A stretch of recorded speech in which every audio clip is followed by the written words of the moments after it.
in the past. Mm. And they don't want to hear that. They say, no, that's not true. And I was like, yeah, that is true. Every one of my father's friends, and they weren't, these were legit guys. I mean, they were street guys, but they all worked, they all had trades, they were street guys.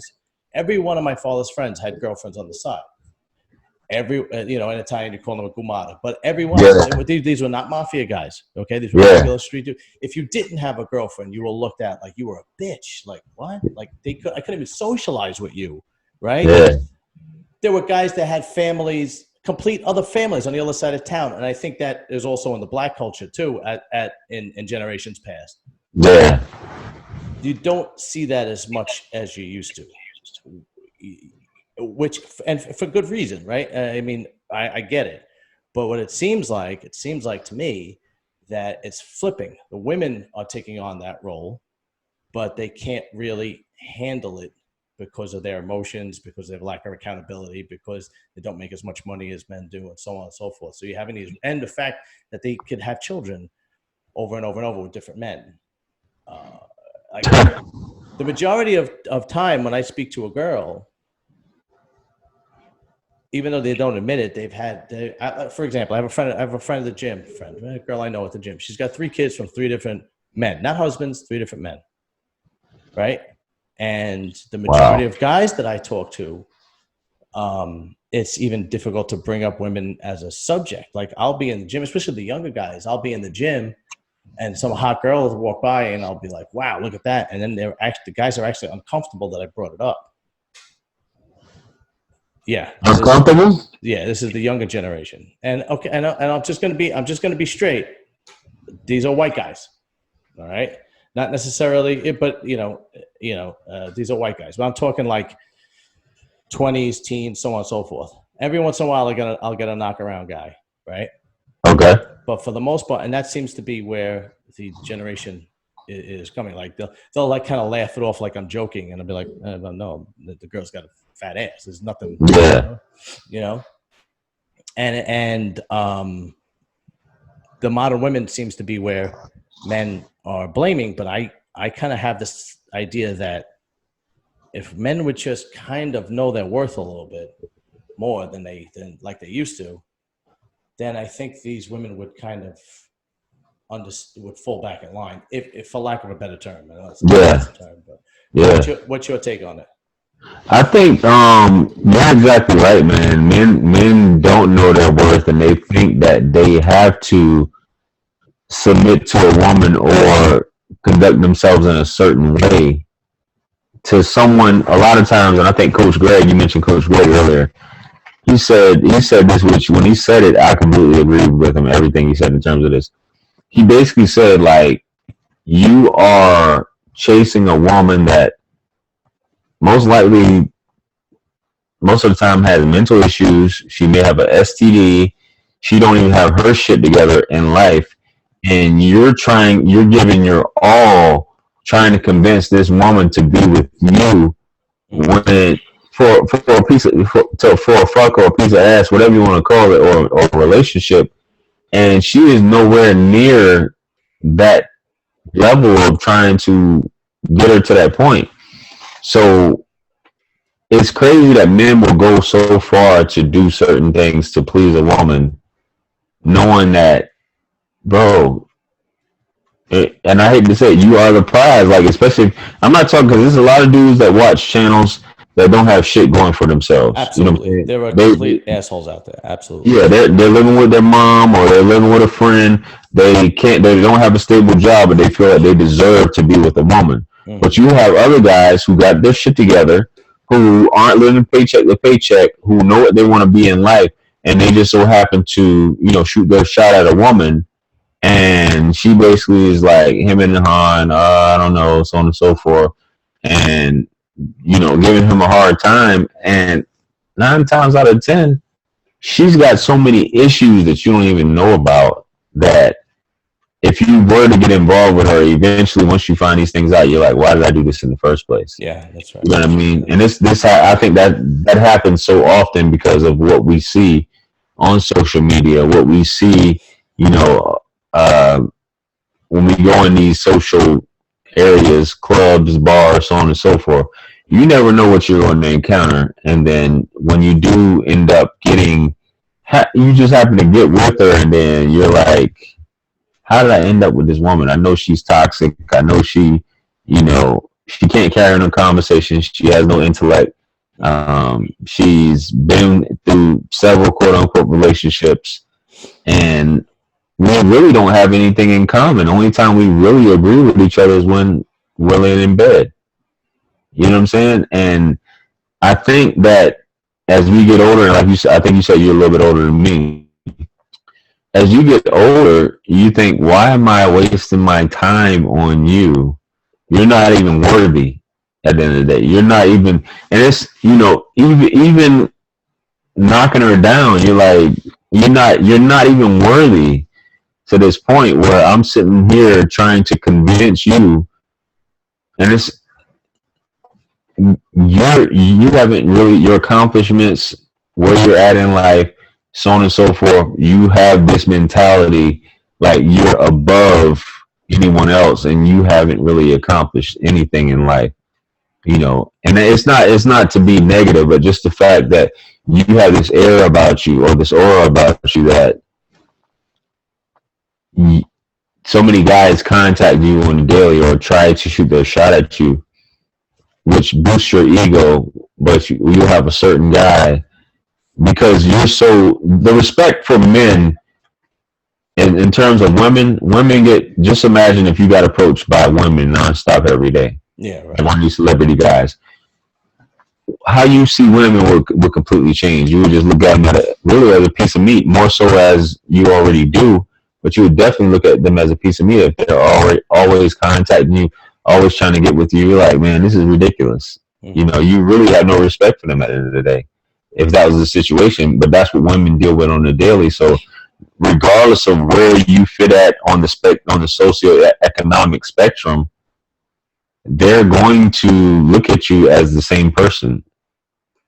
Even though you could potentially change their life, but you still look at the same, and it's really not even worth it in the grand scheme of things. And I think a lot of fellas need to think about that when they're talking to women, or basically over pursuing women that really can't do anything for you and aren't willing to do anything for you other than ask you for a couple dollars to help them. I think the majority of men are in the bubble. I think the majority of men are blind to it. I think they're so socialized to put women on a pedestal just because they're a woman that they're never getting out. And I think there's only a small percentage of guys like us that either have saw the light or were raised differently.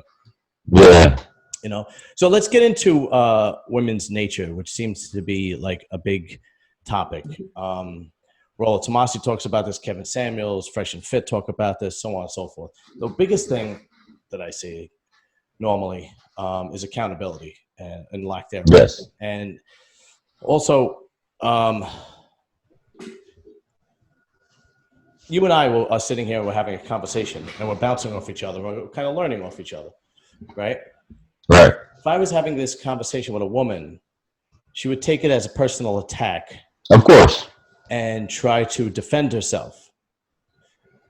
And even though people like Kevin Samuels, Rollo Tomasi, Fresh and Fit, Coach Greg Adams, Donovan Sharp have been doing this for years and years and years and being coaches and so on and so forth, when they having these conversations with women, it's the same effect. They don't take it as a learning experience. Yeah. It is, they go on the defense. They feel like they're being attacked. And even though they're not speaking to her directly, they're generalizing, they still take it as an attack. And then they do things like maybe pull something that's the exception to the rule as defense. Yeah. And then you have to explain to them why that's not accurate. Now, if you're like, I understand it in the marriage, right? Because I understand that, let me rephrase that. I don't understand it, but I get it in a marriage. A woman kind of her nature is to have one hand up on her husband. So even though he is being logical, she kind of tries to just baffle him and turn things around, her mental blender, and where he just throws his hands up and go, all right, forget it. But if you're actually speaking to somebody who's extremely intelligent, like a Rollo Tomasi, your best bet is to sit back and listen and learn. Yeah. But they don't do that still. They still go on the defense, or still go on the attack. We've seen it on Fresh and Fit because they have a lot of guests on, so on and so forth. What's your take on it, and why do you think this is the case? I think women are naturally programmed to not sit back. If you they look at it automatically as criticism, or you're trying to demean them when you're asking certain questions, especially if they can't answer it. They automatically revert or go to that mode of basically disrespect or being catty or thinking that you're trying to one up them when you're just trying to have a normal conversation. A lot of times, anything that makes a woman uncomfortable, she's going to revert to that or shut down or basically become that, have that attitude in terms of that. So I think a lot of times, unless a woman has basically arrived to that of being accountable for her actions or knowing or understanding female nature from her perspective and our perspective, I think that, and I know people hate when you say I think, but I'm saying I think. This is me, But I believe that they feel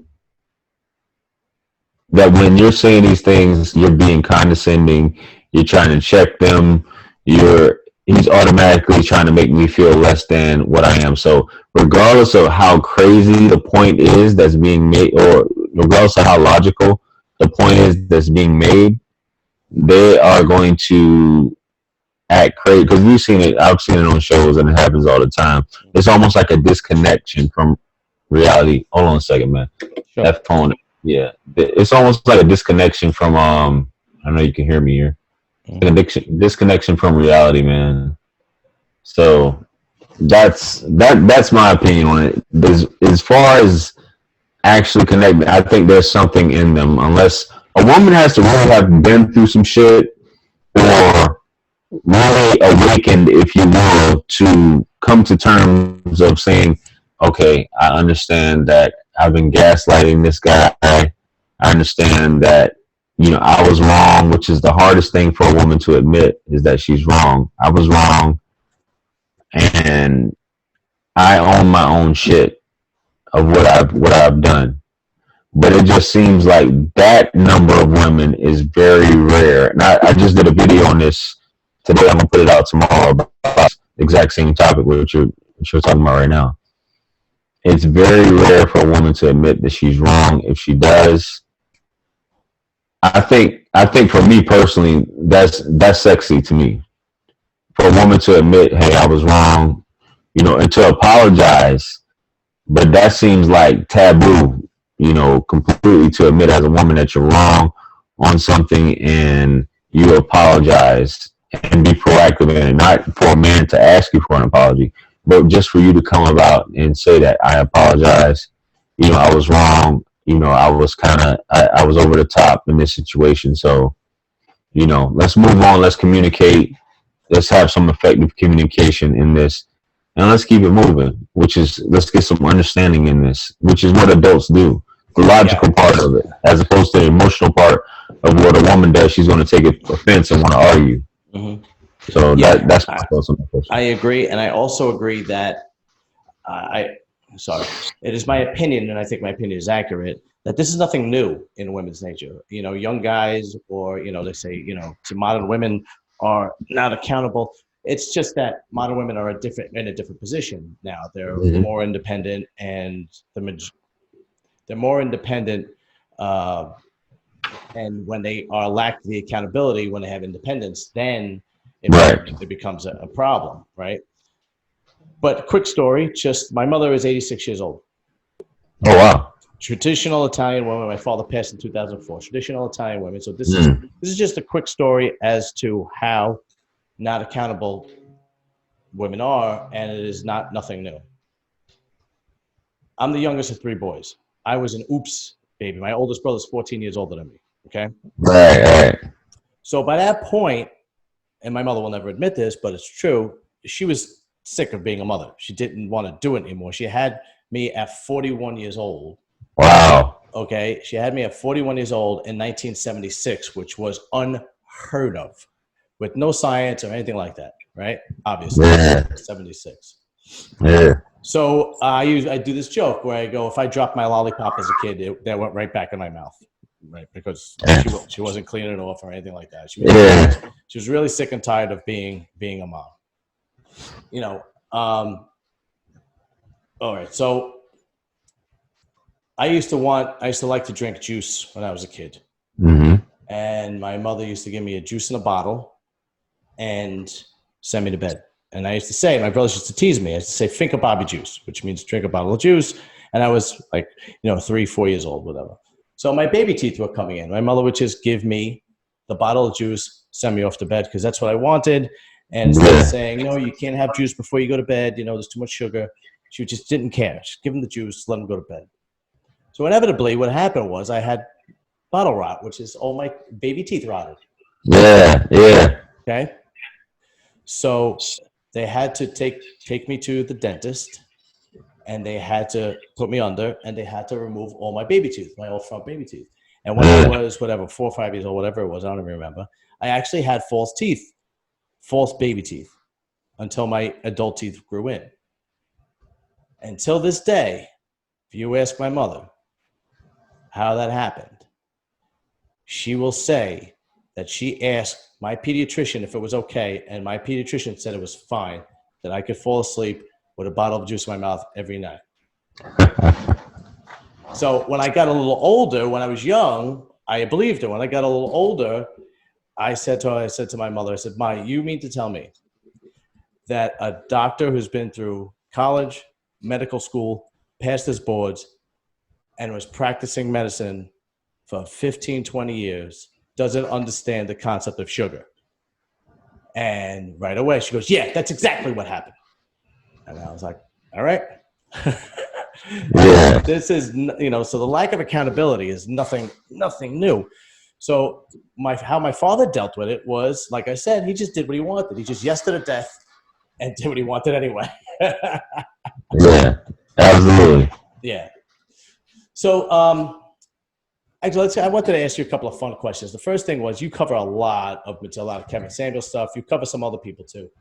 What was the worst scenario you ever saw in an interview with Kevin Samuels and a modern woman, where you were just like, I can't believe this woman is saying these things. It blows me away. And I know he has girls like this constantly, but what do you say? What do you think the most outrageous one was?